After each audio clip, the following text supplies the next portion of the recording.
जय हिंद दोस्तों, आप लोगों का एक बार फिर से मिशन लुसेंट टेलीग्राम के यूट्यूब चैनल पर स्वागत है। आज हम लोग ज्ञान बिंदु जीएस एकेडमी के द्वारा लॉन्च किए गए बिहार पुलिस का टॉप 200 स्पेशल रिपीटेड क्वेश्चन का सॉल्यूशन को देखेंगे। दोस्तों, मेरी स्पीड थोड़ा ज़्यादा रहने वाली है और प्रत्येक ऑप्शन का हम लोग डिटेल नहीं कर पाएंगे, तो हम आंसर कराते हुए थोड़ा फास्ट में चलेंगे क्योंकि समय मेरे पास भी नहीं है और आपके पास भी नहीं है। ठीक है, तो वीडियो के अंत तक सेशन में आप बने रहिएगा और पूरा क्वेश्चन को बारीकी से पढ़ लीजिएगा। पहला क्वेश्चन है, परमाणु ऊर्जा संयंत्र में विद्युत उत्पन्न करने के लिए किस समस्थानिक का उपयोग किया जाता है? तो ऑप्शन हो जाएगा यूरेनियम 235 का। अगला प्रश्न है, सविनय अवज्ञा आंदोलन कब और किस यात्रा से शुरू हुआ था? तो ये ऑप्शन नंबर सी हो जाएंगे, 1930 दांडी यात्रा से। गुट निरपेक्ष आंदोलन का पहला शिखर सम्मेलन कब और कहाँ आयोजित किया गया था? तो ये बेलग्रेड 1961 में। अगला प्रश्न को देखते हैं। अगला प्रश्न है, दिल्ली में 1857 के विद्रोह की असफलता के बाद बहादुर शाह जफर को कहाँ निर्वासित कर दिया गया था? तो ये रंगून में। जैव विविधता शब्द किसने दिया था? तो ये वाल्टर रोजेन के द्वारा दिए गए थे। संविधान सभा का प्रथम अधिवेशन किसकी अध्यक्षता में संपन्न हुआ था? तो सच्चिदानंद सिन्हा की अध्यक्षता में संपन्न हुए थे। आगे है, नेत्र का कौन सा भाग उसके अंदर प्रवेश करने वाले प्रकाश को नियंत्रित करता है? तो ये हो जाएंगे परितारिका, ऑप्शन नंबर डी। अगला प्रश्न को देखते हैं। अगला प्रश्न है, कुछ पवन दिया हुआ है और क्षेत्र दिया हुआ है, तो इसका आंसर ऑप्शन नंबर बी हो जाएगा। बोरा कहाँ चलता है? तो ये इटली में चलते हैं। उसके बाद जो है मिस्ट्रल कहाँ चलते हैं? तो ये दक्षिणी फ्रांस में चलते हैं। और खमसीन कहाँ चलता है? तो ये मिस्र में चलते हैं। और हरमट्टन कहाँ चलते हैं? ये पश्चिम अफ्रीका में चलते हैं। तो ऑप्शन नंबर बी इसका आंसर हो जाएंगे। आगे कुछ कृषि और राज्य दिया हुआ है और उसमें कौन सुमेलित नहीं है? दीपा छत्तीसगढ़ बिल्कुल सही है। आगे देखते हैं। आगे है पामलू, पामलू मणिपुर बिल्कुल सही है। झूम असम में। बेबर जो है ये मध्य प्रदेश में होते हैं। ऑप्शन नंबर डी है गलत था। रॉकेट किस कार्यप्रणाली सिद्धांत पर आधारित है? तो इसका आंसर हो जाएंगे ऑप्शन नंबर ए, संवेग के संरक्षण पर।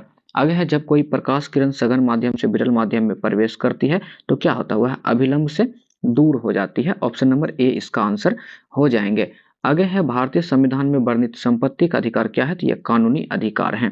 सही क्रम चुनेंगे। देखिए, कोशिकाओं के समूह को ऊतक कहते हैं। ऊतक से अंग बनता है और अंग से अंग प्रणाली बनता है।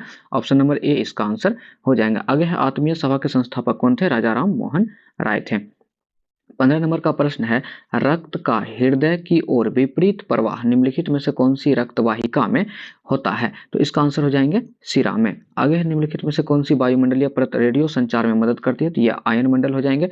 दिल्ली में लाल किले में मोती मस्जिद का निर्माण किसने करवाया था? तो औरंगजेब ने करवाया था। आगे 18 नंबर का प्रश्न है, कुछ खाद्य श्रृंखला दिया हुआ है और सही चुना है। सही ऑप्शन नंबर ए हो जाएगा पादप, पादप को टिड्डा खाएगा, टिड्डा को पक्षी खा जाएंगे। प्रश्न संख्या 19 के प्रश्न को हम लोग देखते हैं। ग्लोबल वार्मिंग किस गैस से होता है? तो ग्लोबल वार्मिंग जो है CO2 गैस से होते हैं। वोट देने वाले मतदाताओं के लिए किस स्याही का प्रयोग किया जाता है? तो इसमें सिल्वर नाइट्रेट केमिकल युक्त स्याही होता है। Option number A. भारतीय संविधान के अनुच्छेद 368 का संबंध किसे? 368 में क्या है? संविधान संशोधन है। आगे है, जोते हुए खेत का प्रमाण सिंधु सभ्यता के किस स्थान से प्राप्त हुआ था? तो यह कालीबंगा से प्राप्त हुए थे। आगे है, श्वेत रक्त की एक किरण कांच के प्रिज्म पर आपतित होती है, वह प्रकाश वर्ण जो कांच के प्रिज्म से गुजरने पर अधिकतम विचलित होता है। तो अधिकतम विचलित हो जाएगा बैगनी और कम विचलित होगा लाल। एड्स एक जनित रोग है, तो एड्स विषाणु जनित रोग है।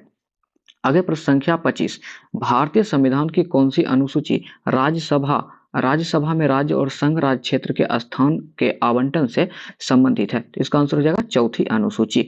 और किस भारतीय योजना का उद्देश्य था तीव्र, अधिक, समावेशी और सतत वृद्धि? तो ये हो जाएंगे 11वीं पंचवर्षीय योजना का उद्देश्य था। और निम्नलिखित में से किसको दुग्ध शर्करा कहते हैं? तो ये लैक्टोज हो जाएंगे, लैक्टोज को दुग्ध शर्करा कहते हैं। चार बहुत संगीति है, चार बहुत संगीति का जो है वो क्रम पूछा हुआ है, तो इसका आंसर हो जाएगा ऑप्शन नंबर डी। पहले हो जाएंगे राजगिरी में, फिर वैशाली में, फिर पाटलिपुत्र में और लास्ट वाला कुंदन कश्मीर में हुए थे। आगे निम्नलिखित में से कौन सा लेख यानी रिट सिर्फ न्यायिक और अर्ध न्यायिक निकायों के विरुद्ध जारी किया जा सकता है? तो इसका आंसर हो जाएंगे प्रतिषेध। इसका आंसर क्या हो जाएंगे? प्रतिषेध। आगे बढ़ते हैं, अगला प्रश्न को देखते हैं। एस्किमो जनजाति निम्नलिखित में से किस महाद्वीप में निवास करती है? तो एस्किमो जनजाति जो है ये फ्रेंड उत्तरी अमेरिका में निवास करती है, या कनाडा ले लीजिए, वो भी आंसर हो जाएगा। जो आएगा आंसर कर लीजिएगा। आगे 31 नंबर प्रश्न है, भितरकनिका राष्ट्र उद्यान किसके लिए प्रसिद्ध है? तो भितरकनिका राष्ट्र उद्यान जो है कछुओं के लिए प्रसिद्ध है, ये ओडिशा में स्थित है। पलासी के युद्ध के पश्चात बंगाल का नवाब किसे बनाया गया था? तो ये बंगाल का नवाब मीर जाफर को बनाया गया था। ऑप्शन नंबर इसका सी हो जाएंगे। पलासी के युद्ध के पश्चात बंगाल का नवाब, फिर से रिपीट हो गया है क्वेश्चन, मीर जाफर को बनाए गए थे। डाक संशोधन विधेयक में पॉकेट बिटों का प्रयोग जो है किस राष्ट्रपति के द्वारा किया गया था? तो ये ज्ञानी जैल सिंह के द्वारा। बिटो का प्रयोग 111 आर्टिकल में है, इसको याद रख लीजिएगा। जो राष्ट्रपति बिटो का प्रयोग करते हैं, ये ज्ञानी जैल सिंह के द्वारा किया गया था। भारत की सबसे पुरानी पर्वत श्रृंखला कौन सा है? अरावली है। निम्नलिखित में से कौन सी नदी अरब सागर में गिरती है? तो अरब सागर में गिरने वाली नदी यहाँ पे नर्मदा है। आपको एक ट्रिक हम बताए थे, समानता, ये चारों याद रखिएगा, कोई भी ऑप्शन दे सकता है। स से साबरमती, म से माही, न से नर्मदा, त से ताप्ती। यहाँ पे नर्मदा ऑप्शन था, ये याद रख लीजिएगा। प्रश्न संख्या 37 के प्रश्न को अब हम लोग देखते हैं। राज्यसभा में चुनाव के लिए अपेक्षित न्यूनतम आयु क्या है? तो इसका आंसर हो जाएंगे 30 वर्ष। इसका आंसर क्या हो जाएंगे? 30 वर्ष। ठीक है। कलिंग युद्ध के बाद निम्नलिखित में से किसने महाराज अशोक के रूपांतरण को दर्ज किया था? तो इसका आंसर हो जाएंगे रॉक एडिक्ट 13वां, रॉक एडिक्ट 13वां। ठीक है, याद रखिएगा। पंडित जवाहरलाल नेहरू की निम्नांकित कृतियों में से किस पर दूरदर्शन सीरियल बन चुका है? तो भारत एक खोज। ऑप्शन नंबर ए इसका आंसर हो जाएंगे। प्रश्न संख्या 40 में है, विलियम बेंटिक द्वारा निम्नलिखित में से किस सुधारक उपाय को लागू नहीं किया गया था? तो ये दासता का अंत, इसको लागू नहीं किए थे। ठगों का दमन, सती प्रथा का अंत, धर्म में परिवर्तन के कारण असमर्थताओं को दूर करना, सभी क्या था? ऑप्शन नंबर ए इसका आंसर हो जाएंगे। विलियम बेंटिक द्वारा निम्न में से किस सुधारक उपाय को लागू नहीं किया गया था? यहाँ पे है विलियम बेंटिक द्वारा किस सुधारक उपाय को लागू नहीं किया गया था? तो सेम ही क्वेश्चन है। ठीक है, ऑप्शन नंबर ए इसका आंसर हो जाएंगे। आगे है 42 नंबर प्रश्न को देखते हैं। राष्ट्रपति के चुनाव के लिए निर्वाचक मंडल में होते हैं। तो देखिए इसका हम डायरेक्ट ही बता देते हैं, इसमें जो है ना ऑप्शन थोड़ा इरर है। ठीक है, तो इसमें ऑप्शन नंबर जो है हम सी के साथ जोड़ करके चलते हैं। ठीक है, संसद के दोनों सदन के सभी सदस्य। एक मिनट, ऑप्शन नंबर बी के साथ चलिए। ठीक है, संसद के दोनों सदन, और यहाँ पर जो है ना राज्य लिख लीजिए। संसद के दोनों सदन और राज्य विधानसभा के निर्वाचित जो सदस्य होंगे वो इसके निर्वाचन मंडल में भाग लेंगे। मतलब कि संसद के दोनों सदन के जो भी होंगे सदस्य और राज्य विधानसभा के निर्वाचित सदस्य इसमें भाग लेंगे। ठीक है, आगे प्रश्न संख्या 43 के प्रश्न को देखते हैं। निम्नलिखित में से कौन सा ग्रह आकार और द्रव्यमान के मामले में पृथ्वी के लगभग समान है? तो इसका आंसर मंगल हो जाएगा। गांधी सागर बांध निम्नलिखित में से किसका हिस्सा है? तो ये जो है चंबल परियोजना का हिस्सा है। निम्नलिखित में से कौन से पादप समूह में दो बीजाणुविद व युग्मोद्भिद प्रवस्था बहुकोशिकीय तथा मुक्त जीव होते हैं? तो ये हो जाएंगे ब्रायोफाइटा और टेरिडोफाइटा, इसका आंसर हो जाएंगे। आगे है पाचन तंत्र के संबंध में निम्नलिखित कथन पर विचार कीजिए और निम्नलिखित में से कौन सा कथन असत्य है? असत कथन का चयन करना है। देखिए असत कौन कौन है? पाचक रस सरल पदार्थ को जटिल पदार्थ बनाता है जो पाचन में सहायता करता है। जटिल पदार्थ नहीं बनेगा, ये गलत है। ठीक है, आमाशय की आंतरिक भित्ति क्षुद्रांत और आहार नाल से संबंध ग्रंथि पाचक रस स्रावित करती है, ये भी गलत है। तो गलत पूछा था, तो इसका आंसर आपका हो जाएंगे 1 और 2 दोनों। आगे बढ़ते हैं, अगला प्रश्न को देखते हैं। अगला प्रश्न अंग और विशेषता दिया हुआ है, इसको हम लोग मैच करेंगे। ठीक है, याद रख लीजिएगा। इसका आंसर 47 नंबर का हो जाएगा, ऑप्शन नंबर बी। चलिए मिला लेते हैं। आमाशय क्या हो जाएगा? अम्ल का निर्माण हो जाएगा। फिर छोटी आंत क्या हो जाएंगे? पचे भोजन को का रुधिर वाहिकाओं में अवशोषण। फिर बड़ी आंत क्या हो जाएंगे? जल का अवशोषण। और यकृत क्या हो जाएगा? ये शरीर की सबसे बड़ी ग्रंथि हो जाएंगे। चलिए आगे बढ़ते हैं, 48 नंबर के प्रश्न को देखते हैं। श्वेत रक्त कोशिका WBC अथवा कनिकाएं निम्नलिखित में से क्या कार्य करती है? तो ये जो है रोगाणु का विनाश करते हैं। आगे है कोशिकाओं में उपस्थित प्लाज्मा झिल्ली निम्नलिखित में से किससे या किनसे निर्मित होती है? तो ये जो है प्रोटीन और लिपिड, ये दोनों से निर्मित होते हैं। तो ऑप्शन नंबर डी हो जाएगा, ए और सी। ठीक है, ये प्लाज्मा झिल्ली जो है किससे निर्मित होता है? प्रोटीन और लिपिड से। चलिए माइटोकॉन्ड्रिया के संदर्भ में निम्नलिखित कथन पर विचार कीजिए और कौन सा कथन सही है इसका चयन करना है। तो चलिए सही कथन देखते हैं। इसका जो है ना आंसर हम लोग बता देते हैं आपको, और आप वीडियो को पॉज करके देख लीजिएगा। ऑप्शन नंबर डी हो जाएगा। चलिए हम खुद ही इसको देख लेते हैं, जल्दी से पढ़ लेते हैं। पहला पॉइंट था कि यह कोशिका का बिजली घर होता है, सही है। इसमें दोहरी झिल्ली होती है, सही है। इसके अपने DNA तथा राइबोसोम होते हैं, बिल्कुल सही है। यह अपना कुछ प्रोटीन स्वयं संश्लेषित करता है। 1, 2, 3 और 4 सभी सही थे। चलिए अगले प्रश्न को हम लोग देखते हैं। सर्वाधिक O2 का परिवहन निम्नलिखित में से किसके द्वारा होता है? तो ये जो है लाल रक्त कणिका आरबीसी के द्वारा होते हैं। निम्नलिखित युग्म पर विचार कीजिए और कौन सा युग्म सुमेलित है, इसको हम लोग देखते हैं। ल्यूकोसाइट प्लेटलेट्स गलत है। थ्रोम्बोसाइट लाल रक्त कणिकाएं, ये सॉरी इरिथ्रियोसाइट लाल रक्त कणिकाएं, ये बिल्कुल सही है। थ्रोम्बोसाइट श्वेत रक्त कणिकाएं, ये जो है गलत है। ठीक है, या ये जो दोनों है ना एक दूसरे का विपरीत है। तो और सही पूछा था तो केवल दो ऑप्शन जो है सही है। ठीक है, आगे बढ़ते हैं, अगला प्रश्न को हम लोग देखते हैं। निम्नलिखित में से थकान का मुख्य कारण क्या होता है? तो देखिए थकान का मुख्य कारण जो होता है लैक्टिक अम्ल का शरीर में जमा हो जाता है। Option number C. आगे है 54 नंबर का प्रश्न। मानव शरीर में निम्नलिखित में से किसमें अतिरिक्त रक्त भंडारित रहता है जहां से कमी होने की स्थिति में रक्त का मोचन होता है? तो ये हो जाएंगे प्लीहा में। Option number C. किस रुधिर वर्ग के व्यक्ति में एंटीजन ए और बी होते हैं परंतु एंटीबॉडी नहीं होते हैं? तो ए बी में एंटीबॉडी जो है नहीं होता है, एंटीजन ए और बी दोनों होते हैं। आगे है 56 नंबर का प्रश्न। मेलियस हड्डी हमारे शरीर में कहाँ होता है? तो मेलियस हड्डी जो है मध्य कान में होता है। ऑप्शन नंबर ए हो जाएंगे। कोशिका क्या है? तो कोशिका जीवन की सबसे छोटी और बुनियादी इकाई होती है। कोशिका सिद्धांत का प्रस्ताव किसने दिया था? तो स्लाइडन एवं स्वान दिए थे। ऑप्शन नंबर सी हो जाएगा। थियोडर स्वान और मेथडियास स्लाइडन और रुडोल्फ बिर्चो। ऑप्शन नंबर सी इसका आंसर ले लीजिएगा। आगे है प्रश्न संख्या 59। निम्नलिखित में से कौन सा सही सारांशित नहीं है? ठीक है, तो इसमें देखते हैं सारांशित नहीं है। टमाटर में कौन सा एसिड पाया था? साइट्रिक एसिड, यही गलत है ना। और टमाटर में पाया जाने वाला एसिड फॉर्मिक एसिड, बीज में पाया जाने वाला एसिड टॉर्टरिक एसिड, और बाकी नहीं, बासी मक्खन में पाया जाने वाला एसिड जो हो जाएगा ब्यूट्रिक एसिड हो जाएंगे। ठीक है, इसका आंसर जो है ऑप्शन नंबर ए हो जाएगा। आगे है क्षय रोग प्रतिरक्षा के लिए बीसीजी वैक्सीन द्वारा विकसित किया गया था। तो इसका आंसर हो जाएंगे 60 का सी, अल्बर्ट कैलमेट और कैमिली ग्योरिन के द्वारा। ठीक है, चलिए 61 नंबर के प्रश्न को देखते हैं। एक ग्रंथि का नाम बताइए जो अपने उत्पाद को वाहक नलिका में स्रावित करते थे। ये अंतःस्रावी ग्रंथि हो जाएंगे, इसको याद रख लीजिएगा। आगे है उस ग्रंथि का नाम बताइए जो द्रव संतुलित को विनियमित करने के लिए गुर्दे पर कार्य करती है। तो इसका आंसर हो जाएंगे अधिवृक्क। थियोफ्रेटस को निम्न में से किसका जनक कहा जाता है? तो इसे वनस्पति विज्ञान का जनक कहते हैं। आगे है 64 नंबर का प्रश्न को हम लोग देखते हैं।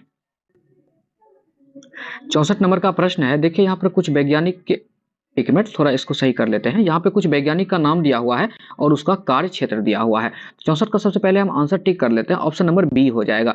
जैसे बीरबल साहनी, ये जीवाश्म वनस्पति विज्ञान के जनक के रूप में जाने जाते हैं। उसके बाद केसी मेहता, ये पादप रोग विज्ञान के जनक के रूप में जाने जाते हैं। उसके बाद पी महेश्वरी, ये भ्रूण विज्ञान के जनक के रूप में जाने जाते हैं। और एम एस स्वामीनाथन, ये हरित क्रांति के जनक के रूप में जाने जाते हैं। ऑप्शन नंबर बी इसका आंसर हो जाएगा। चलिए 65 नंबर के प्रश्न को देखते हैं। इनमें से किसे जीव जगत के सभी प्रजाति के द्विपद नाम पद्धति जाना जाता है? मतलब सीधा सीधा आप लोग इसको याद रख लीजिएगा। जो द्वि जगत प्रणाली का जनक किसको कहा जाता है या जाना जाता है? केरलस लिनियस को। आगे है केवेलियर स्मिथ ने जीवों को डैश जगत में वर्गीकृत किया था? बहुत बढ़िया क्वेश्चन है। ये 6 जगत में वर्गीकृत किए थे। 3 जगत में कौन किए थे? हैकल। 4 जगत में कौन किए थे? तो कॉपलैंड। 5 जगत में आर.एच. व्हिटेकर और 6 जगत में कौन किए थे? Cavalier Smith. आगे निम्नलिखित में से कौन सा जैविक नाइट्रोजन निर्धारण से संबंधित है? जैविक नाइट्रोजन निर्धारण से संबंधित हो जाएगा भूरा शैवाल। Option number B. चलिए 68 नंबर के प्रश्न को देखते हैं। जीवाणु कोशिका के कोशिका आवरण में पाई जाने वाली सबसे बाहरी परत क्या कहलाती है? सबसे बाहरी परत कोशिका झिल्ली कहलाती है। Option number B. निम्नलिखित में से किस पादप में विभेदित कार्य नहीं होता है? तो विभेदित कार्य अनावृत बीजी में नहीं होता। ऑप्शन नंबर डी इसका आंसर हो जाएंगे। 70 नंबर का प्रश्न है, कुछ वर्ग दिया हुआ है और कुछ सामान्य नाम दिए हुए हैं। इसका आंसर हो जाएगा ऑप्शन नंबर बी। चलिए मिलाते हैं हम लोग। क्लोरोफैसी हो जाएगा हरी शैवाल, फियोफैसी हो जाएगा भूरी शैवाल, और रोडोफैसी हो जाएगा लाल शैवाल, और साइनोफैसी हो जाएगा नीला शैवाल। ऑप्शन नंबर बी को याद रख लीजिएगा। ठीक है, क्लोरोप्लास्ट में हरा रंग होता है तो याद रखिए हरा रंग, फियोफैसी भूरा रंग, और रोडो रेड मीन्स लाल होता है तो लाल रंग हो जाएगा, साइनोफैसी नीला रंग हो जाएंगे। 61 नंबर के प्रश्न 71 नंबर के प्रश्न को हम लोग देखते हैं।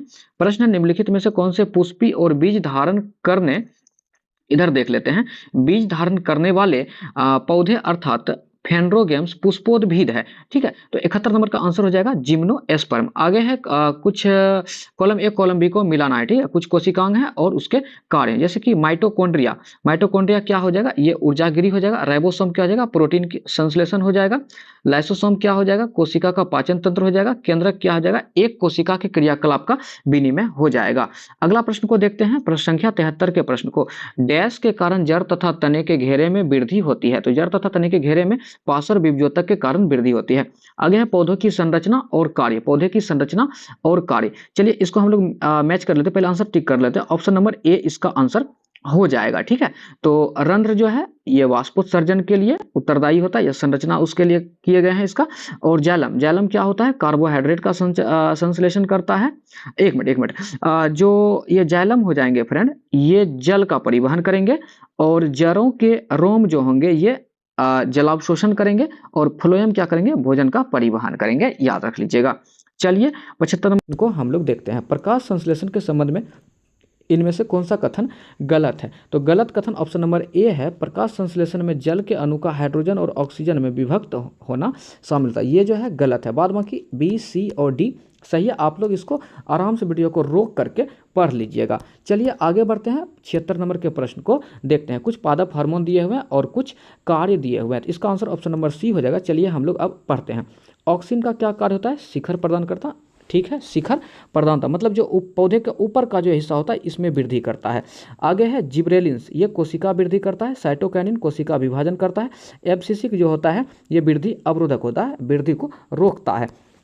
77 नंबर का प्रश्न है, प्रोटीन के संदर्भ में गलत कथन का चयन कीजिए। तो चलिए 77 नंबर का गलत कथन हो जाएगा ऑप्शन नंबर सी। हमारे शरीर के वजन का लगभग 30% हिस्सा प्रोटीन होता है। 30% नहीं, लगभग 15% हिस्सा जो है प्रोटीन होते हैं। ऑप्शन नंबर ए बी और सी सभी सही है। ऑप्शन नंबर जो है मतलब डी सही है, सी जो है ये गलत है। चलिए अगला प्रश्न को अब हम लोग देखते हैं। प्रश्न संख्या 78, यकृत ग्रंथि डैश स्रावित करती है जो पित्ताशय नामक एक थैली में संग्रहित होता है। देखिए यकृत से पित्तरस स्रावित होता है और ये पित्ताशय में संग्रहित हो जाता है। इसका पीएच मान 7.7 होता है, ये भी याद रख लीजिएगा।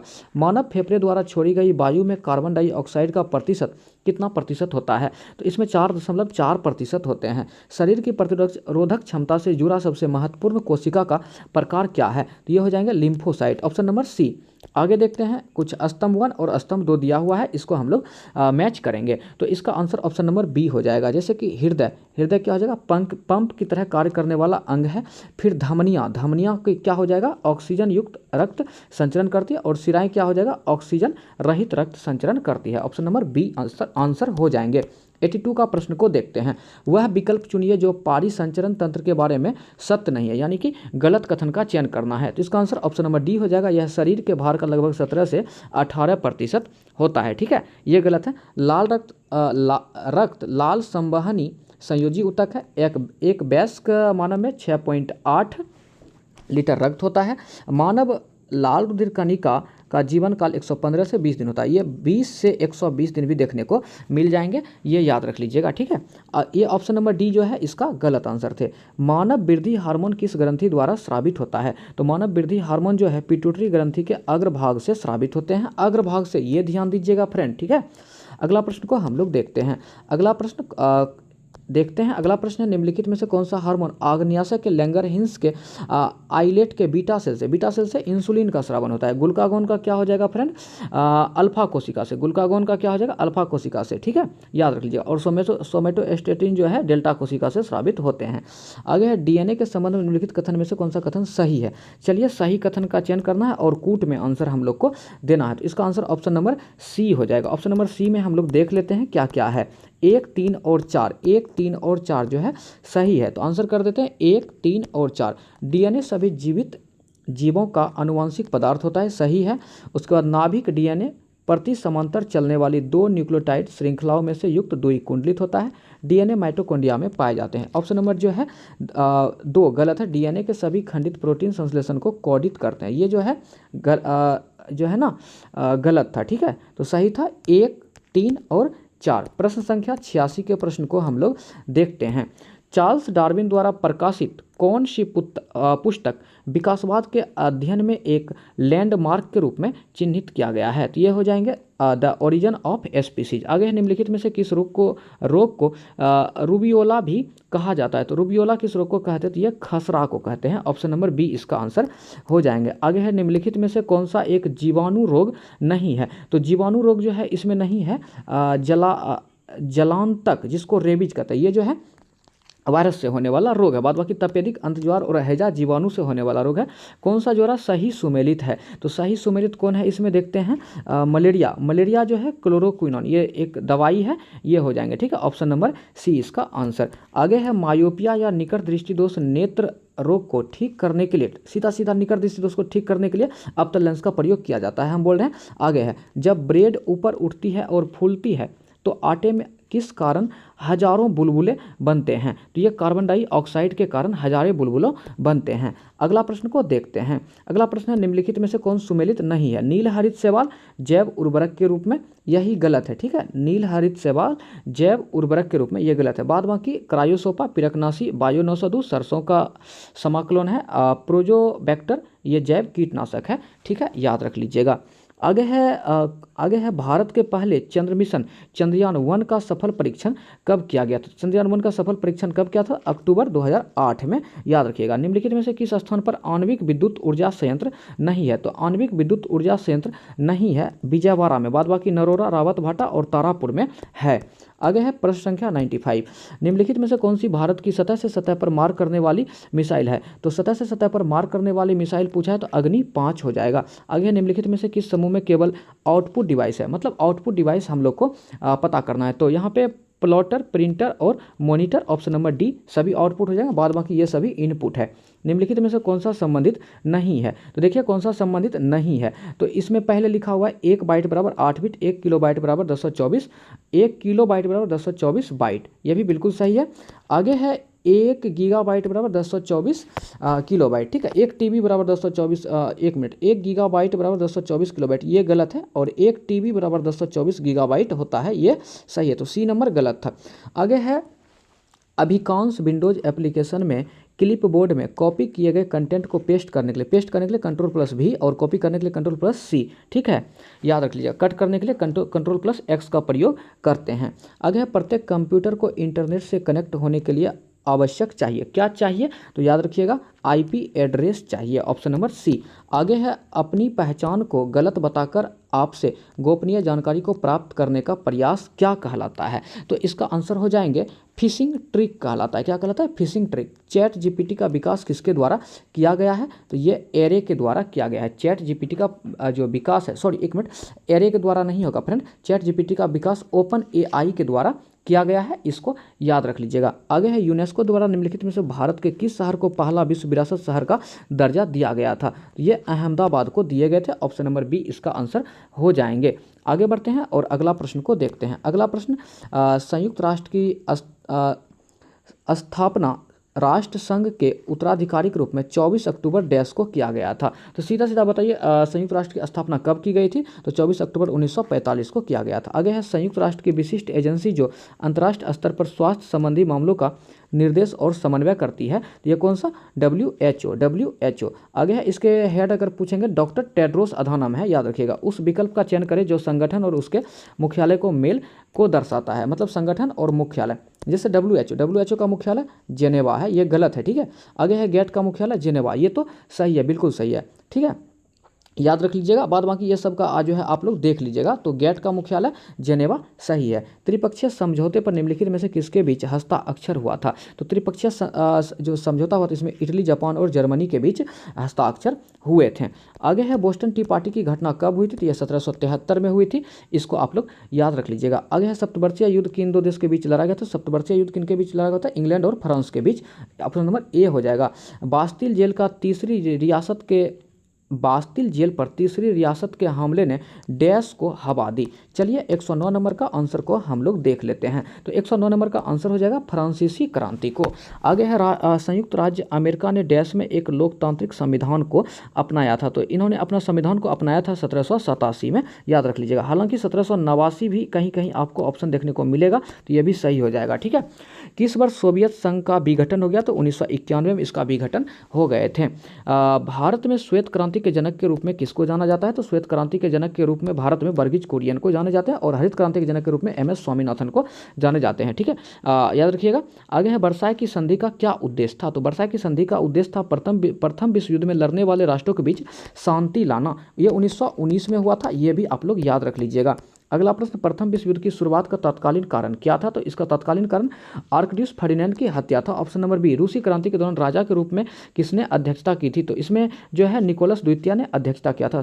सोवियत समाजवादी गणराज्य संघ या सोवियत संघ का जन्म कब हुआ था? तो इसका जन्म जो है 1923 में हुए थे, याद रखिएगा। 1923 में जन्म हुआ था और 1991 में इसका सोवियत संघ का विघटन हो गया था। आगे है 22 जनवरी 1905 को खूनी रविवार की घटना कहाँ हुई थी? तो खूनी रविवार की घटना जो है फ्रेंड सेंट पीटर्सबर्ग में हुआ था, याद रखिएगा। और खूनी रविवार की घटना कब हुई थी? 22 जनवरी 1905 को। 22 जनवरी को रविवार का दिन था, इसलिए इसको खूनी रविवार के नाम से जाना जाता है।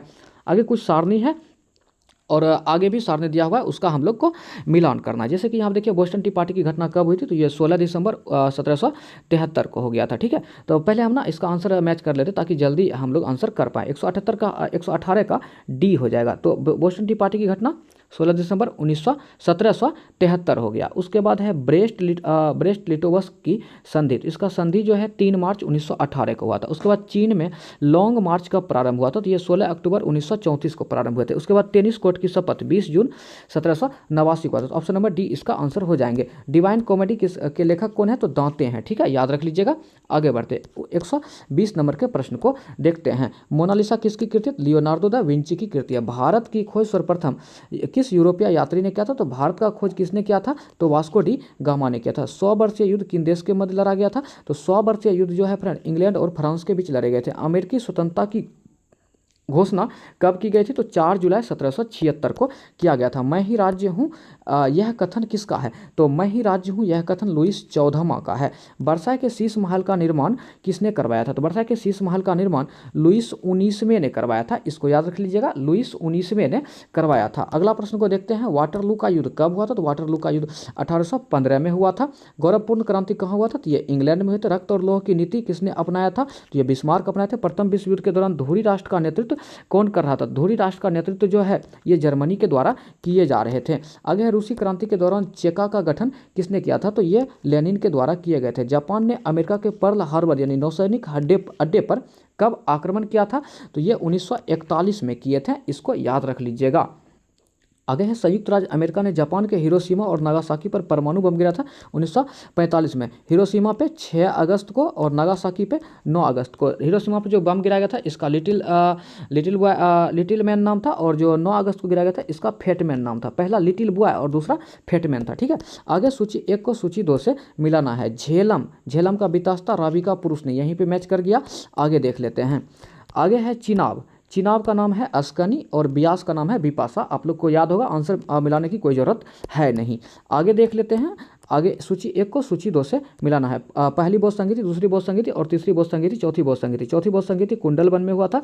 पहली बौद्ध संगीति राजगिरी में, दूसरी बौद्ध संगीति वैशाली में और तीसरी बौद्ध संगीति पाटलिपुत्र में, याद रख लीजिएगा। ठीक है, चलिए आगे बढ़ते। तो 134 नंबर का आंसर क्या हो जाएगा? ऑप्शन नंबर सी। 1 का 2, 2 का 1, 3 का 4 और 4 का 3। आगे बढ़ते हैं। 135 कुछ महाजनपद है, राजधानी। जैसे मत्स्य का राजधानी क्या है? विराटनगर है। और कुरु का इंद्रप्रस्थ है। सुरसेन का मथुरा है। आसमक का पोतन है। आसमक दक्षिण भारत का एकमात्र जनपद है, यह भी याद रख लीजिएगा। ठीक है, आगे बढ़ते हैं। अगला प्रश्न को देखते हैं। अगला प्रश्न है राजा नंद का उल्लेख करने वाला अभिलेख या प्रमाण है। राजा नंद का उल्लेख करने वाला अभिलेख या प्रमाण है, तो इसका आंसर हो जाएंगे खारवेल का हाथी गुफा अभिलेख। आगे है निम्नलिखित में से अशोक का कौन सा शिलालेख धार्मिक संश्लेषण के बारे में बताता है या कहता है? तो ये हो जाएंगे 12वां शिलालेख। 12वां शिलालेख। ठीक है, याद रख लीजिएगा। आगे अगला प्रश्न है, निम्नलिखित में से किस नाटक की रचना हर्षवर्धन के द्वारा किया गया था? तो हर्षवर्धन के द्वारा प्रियदर्शिका का रचना किया गया था। हर्षचरित जो है बाणभट्ट हो जाएंगे, कादंबरी भी बाणभट्ट हो जाएंगे। ठीक है। आगे है, गजनी के सुल्तान मोहम्मद ने किस प्रसिद्ध भारतीय मंदिर पर आक्रमण किया था? ये सोमनाथ मंदिर पर आक्रमण किए थे 1025 ईस्वी में, आप लोग याद रख लीजिएगा। आगे प्रश्न को देखते हैं। 140 नंबर का प्रश्न है, इधर भवन है इधर निर्माण करता है। चलिए आगे देख लेते हैं। जैसे है कि 140 नंबर का आंसर हो जाएगा ऑप्शन नंबर डी। जैसे सुल्तानगढ़ी भवन का निर्माण कौन करवाए थे? इल्तुतमिश। उसके बाद लाल महल, ये हो जाएंगे बलबन। जमात खाना, ये अलाउद्दीन खिलजी हो जाएंगे। उसके बाद 2.5 दिन का झोपड़ा कुतुबुद्दीन ऐबक हो जाएंगे। ऑप्शन नंबर डी इसका आंसर। भारत में पुर्तगाली सत्ता का वास्तविक नींव रखने वाले महानतम पुर्तगाली गवर्नर कौन थे? तो ये अल्बुकर्क हो जाएंगे, याद रख लीजिएगा। आगे बढ़ते 142 नंबर के प्रश्न को। हैदर अली 1775 में किस स्थान पर एक आधुनिक शस्त्रागार की स्थापना फ्रांसीसी की सहायता से किया था? तो ये डिंडीगुल में किए थे। आगे है, जब फ्रांसीसी नेतृत्व में फ्रांस ने डैश पर कब्जा कर लिया तब पहला कर्नाटक युद्ध लड़ा गया। तो ये कब्जा कर लिए थे मद्रास पे। ऑप्शन नंबर ए इसका आंसर हो जाएंगे। अगला प्रश्न है, निम्नलिखित में से कौन सा पद लॉर्ड कॉर्नवालिस द्वारा बंगाल में लागू की गई एक प्रणाली या व्यवस्था को इंगित करता है, जिसके तहत जमींदार को एक निश्चित तिथि तक एक निश्चित राजस्व प्राप्त करने के लिए भूमि का कानूनी स्वामित्व प्रदान करना होता था? तो सीधा सीधा इसका आंसर हो जाएंगे अस्थाई बंदोबस्त। क्या हो जाएंगे? अस्थाई बंदोबस्त। ठीक है, याद रख लीजिएगा। आगे है कुछ सूची 1 को सूची 2 से हम लोग को मिलाना है। तो इसका आंसर ऑप्शन नंबर सी हम लोग कर लेते हैं। ऑप्शन नंबर सी 1 का 4 हो जाएगा। जैसे धन निष्कासन का सिद्धांत दादा भाई नौरोजी दिए थे। उसके बाद स्वराज मेरा जन्मसिद्ध अधिकार है, बाल गंगाधर तिलक। पृथक सांप्रदायिक पद्धति, ये मोहम्मद अली जिन्ना हो जाएंगे। और विधानमंडल में प्रवेश CR दास हो जाएंगे। चलिए आगे बढ़ते हैं। 146 नंबर के प्रश्न को देखते हैं। 1897 में रामकृष्ण मिशन की स्थापना किसने की थी? तो ये स्वामी विवेकानंद किए थे। और 1893 में ये शिकागो धर्म सम्मेलन में भाग लेने के लिए गए थे। और रामकृष्ण मठ की स्थापना यदि पूछे, यहाँ पे मठ लगा रहता तो 1887 आंसर हो जाता। आगे है, राजा राम मोहन राय ने किस बंगाली अखबार की स्थापना करने के साथ उनका संपादन भी किया था? तो इसका आंसर हो जाएंगे संवाद कौमुदी। आगे है, कांग्रेस के बारे में निम्नलिखित कथन पर विचार करें और गलत कथन का चयन करें। चलिए गलत कथन का चयन करते हैं। पहला पॉइंट है, बाल गंगाधर तिलक एक चरमपंथी थे। बिल्कुल सही है। भारत राष्ट्र कांग्रेस की स्थापना 1886 में, ये गलत है ना, ये 28 दिसंबर 1885 को किया गया था। तो गलत आंसर चयन हो गया है। आगे है, 1915 में कांग्रेस का पुनर्मिलन हुआ था। 1907 में नरमपंथी और चरमपंथी में विभक्त हुए थे। हालांकि इस ऑप्शन नंबर सी पे भी डाउट है, ठीक है, लेकिन ऑप्शन नंबर बी ज़्यादा गलत है, याद रख लीजिएगा। 15-16 इसका आंसर होना चाहिए ऑप्शन नंबर सी का।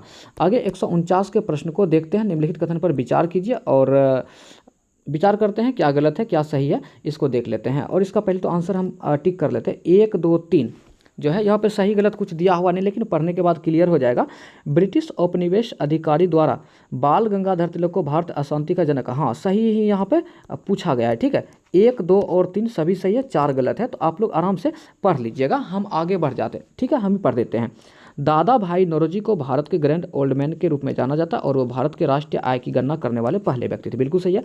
भारत राष्ट्र कांग्रेस के अध्यक्ष पद पर त्याग देने के बाद सुभाष चंद्र बोस भारतीय राष्ट्रीय सेना का नेतृत्व किया था। बिल्कुल सही है। 1, 2 और 3 सही है, 4 गलत है। आगे 150 नंबर के प्रश्न को देखते हैं। 150 नंबर का प्रश्न, कुछ मंदिर दिया हुआ है, इसके कालक्रम में इसको व्यवस्थित करना है। तो ऑप्शन नंबर डी हो जाएगा 4, 3, 1, 2। 4, 3, 1, 2। पहले सप्त पेगोडा, फिर महाबलीपुरम का तट मंदिर, उसके बाद बृहदेश्वर मंदिर, उसके बाद गंगैकोंड चोलपुरम का मंदिर, याद रख लीजिएगा। आगे है 151 नंबर का प्रश्न, भारतनाट्यम की एक नई शैली का आविष्कार और निर्माण का श्रेय डैश को जाता है? तो इसका श्रेय डॉक्टर पद्मा सुब्रमण्यम को जाते हैं। Option number B.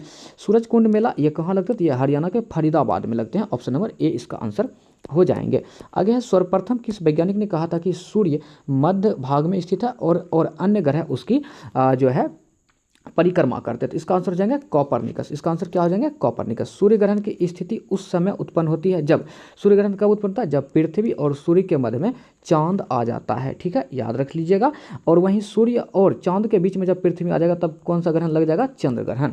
आगे है, उत्तरी ध्रुव एवं दक्षिणी ध्रुव को आपस में मिलाने वाली कौन सी रेखा होती है? तो उत्तरी ध्रुव को दक्षिणी ध्रुव से मिलाता है देशांतर रेखा, याद रख लीजिएगा, जो कि एक काल्पनिक रेखा होता है।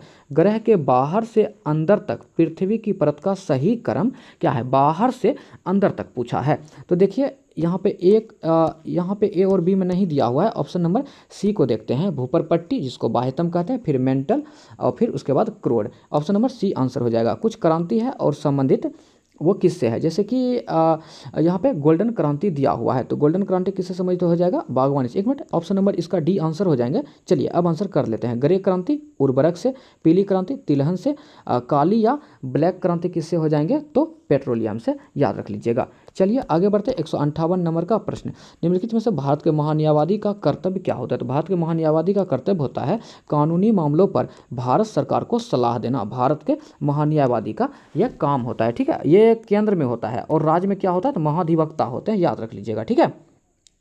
राज्य सरकार का कार्यकारी अध्यक्ष या संवैधानिक प्रमुख कौन होते हैं। संवैधानिक प्रमुख कौन थे, तो राज्यपाल होते हैं। आगे कौन सी रिपोर्ट ने धारणीय विकास की अवधारणा पर बल दिया था, तो ये ब्रेटलैंड रिपोर्ट ने बल दिया था, याद रख लीजिएगा। आगे है 161 नंबर का प्रश्न में, भारत में राष्ट्र आय की गणना का पहला प्रयास किसने किया था, तो दादा भाई नौरोजी के द्वारा किए गए थे। आगे कुछ योजना दिया हुआ है और वर्ष दिया हुआ है, जैसे कि प्रधानमंत्री गरीब कल्याण योजना दिया हुआ है, तो इसका आंसर पहले कर लेते हैं। 1 का 2 हो जाएगा। प्रधानमंत्री गरीब कल्याण पैकेज योजना 2020 में, फिर उसके बाद मुस्कान स्कीम आए थे ये 2021 में, मिशन इंद्रधनुष आए थे ये 2004 में, और प्रधानमंत्री जन आरोग्य योजना आए थे 2018 में। मिशन इंद्रधनुष बहुत इंपॉर्टेंट है, इसको याद रख लीजिएगा। मिशन इंद्रधनुष जो है ये टीकाकरण से संबंधित है, और वहीं पे मिशन सिर्फ इंद्रधनुष योजना लगा रहेगा तो ये बैंकिंग से हो जाएंगे, याद रख लीजिएगा। आगे है 163 नंबर का प्रश्न को देखते हैं। विश्व आर्थिक मंच का मुख्यालय निम्न में से किस शहर में स्थित है। WEF वर्ल्ड इकोनॉमिक फोरम का जो मुख्यालय है ये कहाँ स्थित है, तो ये जेनेवा स्विट्जरलैंड में स्थित है। अगला प्रश्न को देखते हैं। निम्नलिखित में से दक्षिण एशियाई सहयोग संगठन के वर्तमान सदस्य कौन है। कूट की सहायता से उसका आंसर कर दिया, मतलब दक्षिण एशियाई क्षेत्रीय सहयोग संगठन का। चलिए ठीक है, इसका आंसर हम लोग करते हैं। सार्क का पूछा हुआ है यहाँ पे, ठीक है फ्रेंड, तो हम पहले टिक कर लेते हैं। 1 2 3 4 सब ये भारत, भूटान और बांग्लादेश, मालदीव, म्यांमार नहीं होंगे, इसके अलावा अफगानिस्तान, नेपाल और भूटान हो जाएंगे। 4 3 7 1 8 हो जाएगा। इसमें एक श्रीलंका भी याद रख लीजिएगा, ठीक है। चलिए आगे बढ़ते हैं।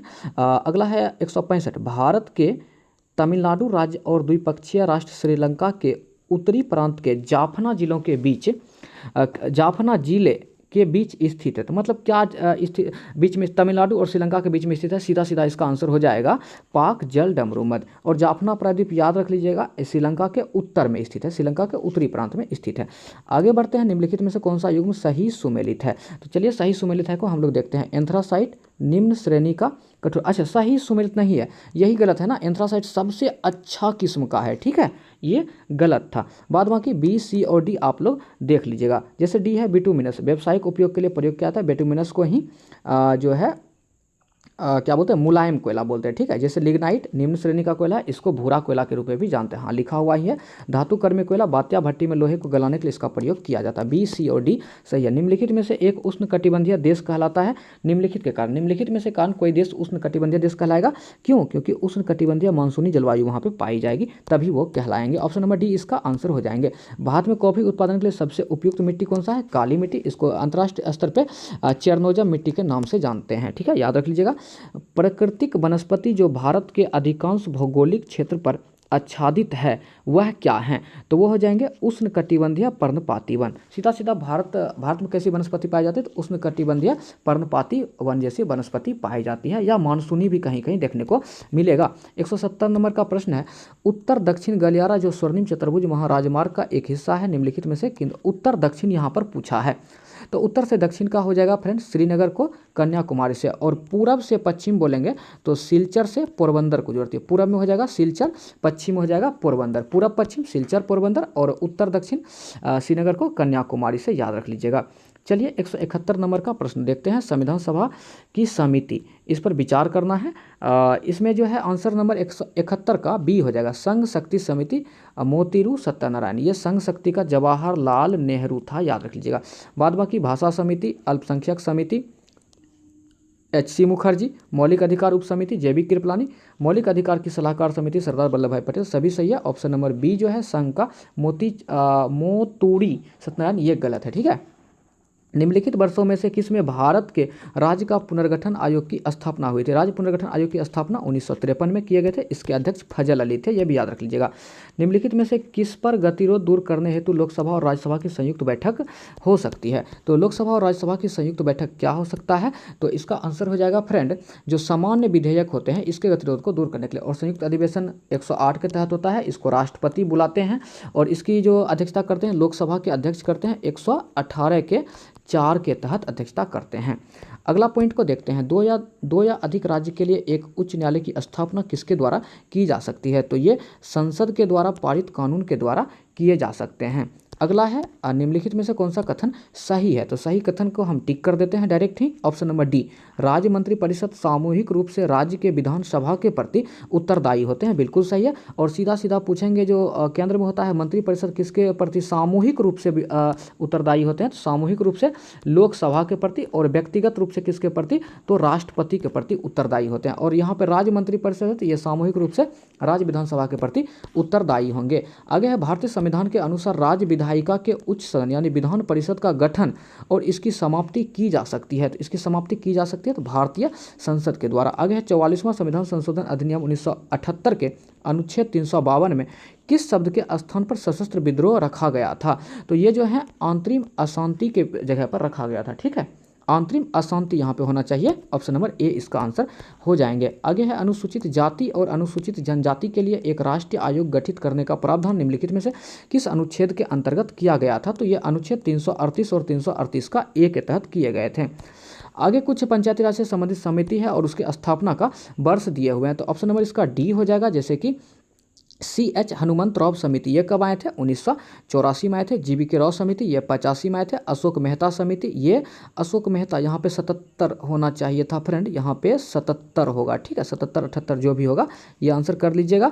उसके बाद है LM सिंधवी, ये 86 में आए थे। और बलवंत राय मेहता ये जो है 1957 में आए थे। बलवंत राय मेहता जो है 3 स्तरीय पंचायत की अवधारणा प्रस्तुत किए थे और अशोक मेहता ये 2 स्तरीय पंचायत की अवधारणा प्रस्तुत किए थे, ये भी थोड़ा याद रख लीजिएगा। और पंचायत को जो है संवैधानिक दर्जा कौन दिए थे? लक्ष्मी बल समिति, जो कि LM सिंधवी समिति है, ये याद रख लीजिएगा। चलिए 180 नंबर के प्रश्न को अब हम लोग देखते हैं। 180 नंबर का प्रश्न है, सबसे प्राचीन काल से आरंभ करते हुए आयोग के गठन का सही अनुक्रम निम्नलिखित में से कौन सा है? तो इसमें निर्वाचन आयोग, फिर योजना आयोग, वित्त आयोग और निवेश, ये आंसर हो जाएंगे, ऑप्शन नंबर बी। चलिए 181 के प्रश्न को अब हम लोग देखते हैं। 181 का प्रश्न है, भारत के विभिन्न राजनीतिक दलों को राष्ट्रीय या क्षेत्रीय दल का दर्जा देने का अधिकार किसको है? तो ये अधिकार जो है चुनाव आयोग को है। आगे है, भारत में राष्ट्रीय मानवाधिकार आयोग निम्नलिखित में से किस मंत्रालय के अधीन है? तो ये उपरोक्त में से कोई नहीं, ठीक है। ये जो राष्ट्रीय मानवाधिकार आयोग है ना गृह मंत्रालय, ना रक्षा मंत्रालय, ना वित्त मंत्रालय, किसी के अधीन नहीं है। आगे है, कुछ संशोधन है और कुछ विषय है, जैसे कि पहला संविधान संशोधन। पहले चलिए आंसर टिक कर लेते हैं, ऑप्शन नंबर बी हो जाएगा। पहला संविधान संशोधन क्या था? जमींदारी उन्मूलन से। 44वां संविधान संशोधन क्या हो जाएगा? तो ये हो जाएंगे संपत्ति के अधिकार से संबंधित है। 86वां संविधान संशोधन शिक्षा के अधिकार से हो जाएंगे। और 103वां संविधान संशोधन आर्थिक रूप से कमजोर वर्ग के लिए आरक्षण, जैसे EWS आरक्षण से संबंधित है, ठीक है, याद रख लीजिएगा। चलिए आगे बढ़ते हैं, अगला प्रश्न को हम लोग देखते हैं। 184 नंबर का प्रश्न है, भारत सरकार ने नीति आयोग की स्थापना निम्नलिखित में से किसका स्थान के लिए, मतलब किसके जगह पर जो है ना नीति आयोग की स्थापना भारत सरकार के द्वारा किया गया? तो योजना आयोग के स्थान पर किया गया। नीति आयोग की स्थापना 1 जनवरी 2015 को किया गया था। आगे है, निम्नलिखित में से कौन सा आयुष्मान भारत प्रधानमंत्री जन आरोग्य योजना के क्रियान्वयन हेतु उत्तरदायी है? तो ये राष्ट्रीय स्वास्थ्य प्राधिकरण इसके लिए उत्तरदायी होते हैं। आगे 186 नंबर का प्रश्न, वर्ष डैश में राष्ट्रीयकरण के बाद इंपीरियल बैंक ऑफ इंडिया का नाम बदल करके भारतीय स्टेट बैंक कर दिया गया था। 1955 में इसका आंसर हो जाएंगे, 1955। आगे है, वर्ष 2017 में परिचालन में एक व्यापक अप्रत्यक्ष कर का नाम बताइए? तो ये हो जाएंगे वस्तु और सेवा कर, 1917 में आया था, जो कि अप्रत्यक्ष कर का उदाहरण है। आगे बढ़ते हैं, अगला प्रश्न को देखते हैं। अगला प्रश्न है, जब भारतीय रुपये का अवमूल्यन होता है तब भारतीय निर्यात पर क्या प्रभाव पड़ेगा? तो निर्यात सस्ता हो जाएगा, ऑप्शन नंबर बी इसका आंसर हो जाएंगे। स्तंभ का मिलान करना है, चलिए आगे हम लोग मिलान करते हैं। जैसे कि इसका चलिए हम लोग डायरेक्ट जो है ना आंसर कर लेते हैं, ऑप्शन नंबर सी हो जाएगा। जैसे विद्युत धारा क्या हो जाएगा? तो ये एम्पियर से संबंधित है। विभवांतर क्या हो जाएगा? वोल्ट से संबंधित है। धारिता क्या हो जाएगा? ये फैराडे से प्रेरक हेनरी से संबंधित है। अगला प्रश्न को देखते हैं, 190 नंबर का प्रश्न है, एक मानव पैमाने वाले आधुनिक मरकरी थर्मामीटर का आविष्कार किसने किया था? सीधा सीधा बताइए, थर्मामीटर का आविष्कार किसने किया था? तो ये डैनियल गैब्रियल फ़ारेनहाइट के द्वारा किए गए थे। अगला प्रश्न को देखते हैं। अगला प्रश्न है, दो वस्तु के मध्य का बल हमेशा बराबर और विपरीत होता है, यह विचार न्यूटन के किस नियम के रूप में दिया जाता है? तो यह न्यूटन गति का तीसरा नियम है, क्रिया और प्रतिक्रिया बराबर और विरोधी होता है। 192 नंबर का प्रश्न है, द्रव्यमान m वाली एक वस्तु गति v के साथ स्थानांतरित होती है और इसमें गतिज ऊर्जा k है, यदि इसका वेग दोगुना कर दिया जाए तो गतिज ऊर्जा क्या हो जाएगा? देखिए, जब वेग दोगुना कर दिया जाएगा ना तो गतिज ऊर्जा 4 गुना हो जाएगा, ठीक है, 4k हो जाएगा। यहाँ पे a k लिखा, तो ऑप्शन नंबर सी को थोड़ा सही कर लीजिए, 4k। गतिज ऊर्जा का सूत्र हाफ mv² होता है, स्थितिज ऊर्जा का सूत्र mgh होता है, यह भी पूछ सकता है, याद रख लीजिएगा। आगे है, पृथ्वी की उष्मा से प्राप्त ऊर्जा को क्या कहा जाता है? तो प्राप्त ऊर्जा को भूतापीय ऊर्जा कहा जाता है। गुरुत्वाकर्षण के बारे में सही कथन का चयन करें। सही कथन, गुरुत्वाकर्षण g की त्वरण की इकाई समान होती है। गुरुत्वाकर्षण जो g की इकाई है त्वरण की इकाई के समान होती है, यह बिल्कुल बढ़िया पॉइंट है। ऑप्शन नंबर सी जो है सही कथन था। आगे है 195 नंबर का पॉइंट को देखते हैं। यदि फ़ारेनहाइट पैमाना पर मापा गया तापमान 200 फ़ारेनहाइट है तो सेल्सियस पैमाने पर इसका मान क्या हो जाएगा? तो इसका मान हो जाएगा 94 डिग्री फ़ारेनहाइट, ठीक है, इसको याद रख लीजिएगा। इसको आप लोग कन्वर्ट कर लीजिएगा, F-32/9 बराबर C/5 सूत्र पे बैठा लीजिएगा। यहाँ पर फ़ारेनहाइट का मान दिया हो तो यहाँ फ़ारेनहाइट आप लोग लिख लीजिएगा, ठीक है, और उसके बाद कैलकुलेट कर लीजिएगा। आगे है, निम्नलिखित में से किसे एक तत्व के भार की तुलना में एक मूल विशेषता माना जाता है? तो ये हो जाएंगे परमाणु क्रमांक को। रेत और नेपथलीन के मिश्रण को किसके द्वारा अलग किया जा सकता है? तो ये उधरपातन के द्वारा किया जा सकता है।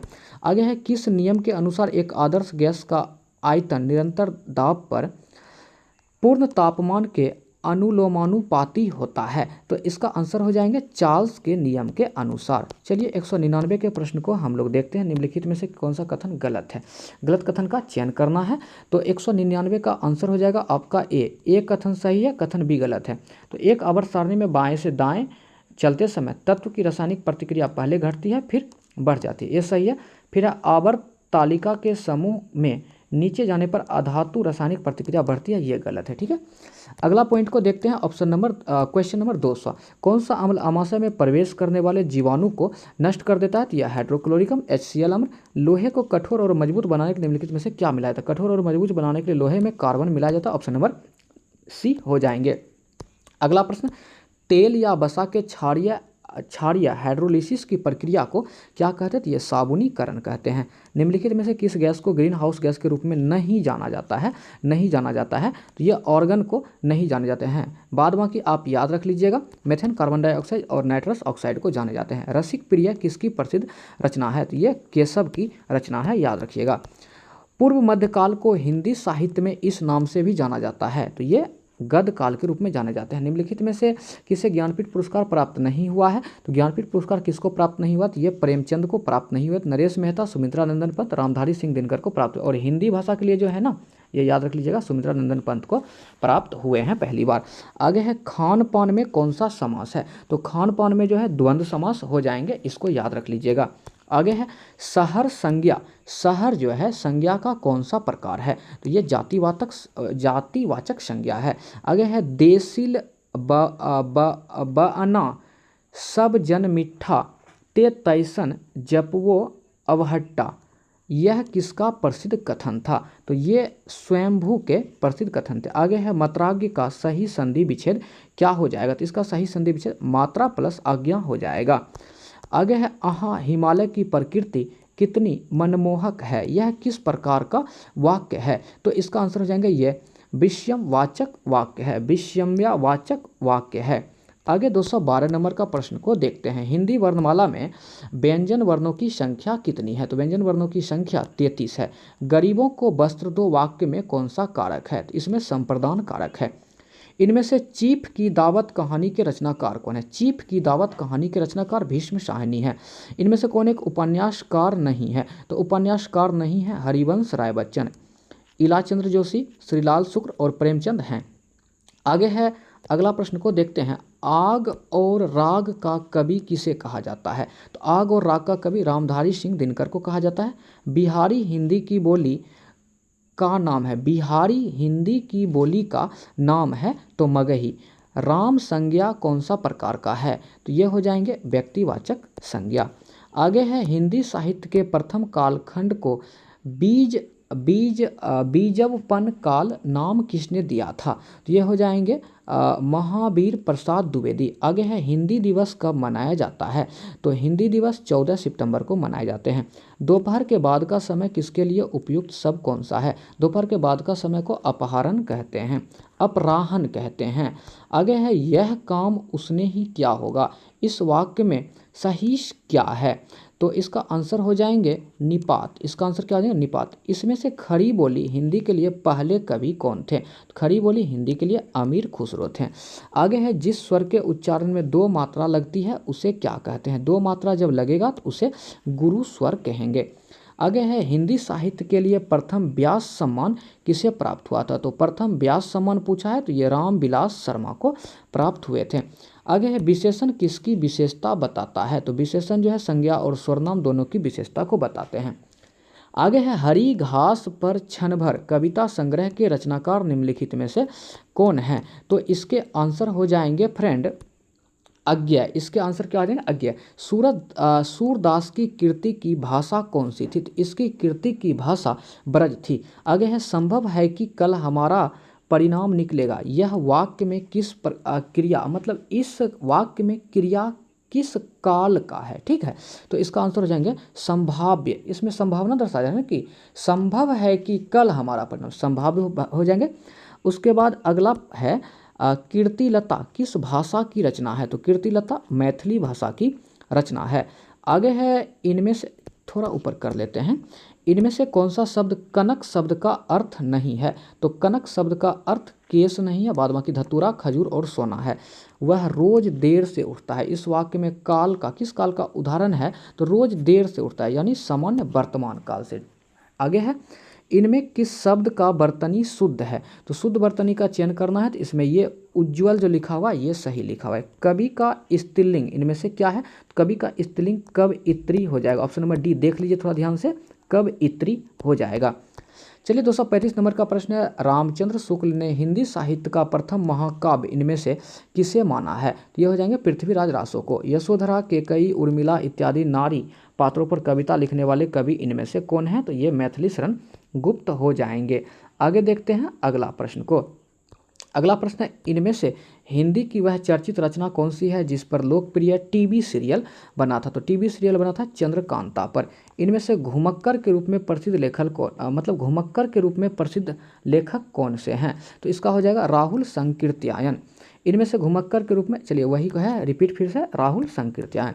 इनमें से सर्वनाम की उपयुक्त परिभाषा कौन सी है? तो सर्वनाम की परिभाषा हो जाएगी संज्ञा के स्थान पर प्रयुक्त होने वाले शब्द को सर्वनाम कहते हैं। कोई आ रहा है वाक्य में सर्वनाम क्या है? तो अनिश्चयवाचक। कोई मतलब कोई निश्चित नहीं है कौन आ रहा है। पहला ज्ञानपीठ पुरस्कार किस भाषा में दिया गया था? तो पहला ज्ञानपीठ पुरस्कार जो है फ्रेंड ये मलयालम भाषा में दिए गए थे। ऑप्शन नंबर डी इसका आंसर हो जाएंगे। आगे है रीति काल को श्रृंगाल काल इनमें से किसने कहा था? तो ये किसने कहा था? ये मिश्र बंधु ने कहा था। निम्नलिखित में से कौन सा उष्ण व्यंजन है? उष्ण व्यंजन है तो ये हो जाएंगे ह, जिसमें ज़्यादा हवा की मात्रा निकलता है बोलने में ना, वो उष्ण व्यंजन कहलाते हैं। इनमें से बादल का पर्यायवाची शब्द क्या है? तो बादल का पर्यायवाची शब्द नीरद हो जाएंगे। इनमें से किस रचना की पृष्ठभूमि में सांप्रदायिकता की त्रासदी है? सांप्रदायिकता की त्रासदी है तो ये हो जाएंगे तमस में। ऑप्शन नंबर सी इसका आंसर हो जाएंगे। आगे है प्रत्यय मूलतः कितने प्रकार के होते हैं? जब प्रत्यय होते हैं ये मूलतः कितने प्रकार के होते हैं? 2 प्रकार के होते हैं। परमेश्वर में कौन सा समास है? तो परमेश्वर में कर्मधारय समास है। इनमें से किस पुस्तक को व्यास सम्मान प्राप्त हुआ था? व्यास सम्मान किस पुस्तक को प्राप्त हुआ था? तो आत्मजयी को प्राप्त हुए थे। इनमें से वीर रस के कवि कौन है? वीर रस के कवि रामधारी सिंह दिनकर हैं। आगे है विशेषण मूलतः कितने प्रकार के होते हैं? तो विशेषण मूलतः 4 प्रकार के होते हैं। भारत में संवैधानिक रूप से हिंदी का क्या स्वरूप है? तो हिंदी का स्वरूप ये राजभाषा है। ठीक है, राजभाषा हमारा हिंदी है, जबकि नेशनल भाषा हम लोग का कुछ भी नहीं है। भारत में संवैधानिक रूप से हिंदी का स्वरूप सेम रिपीट हो गया है।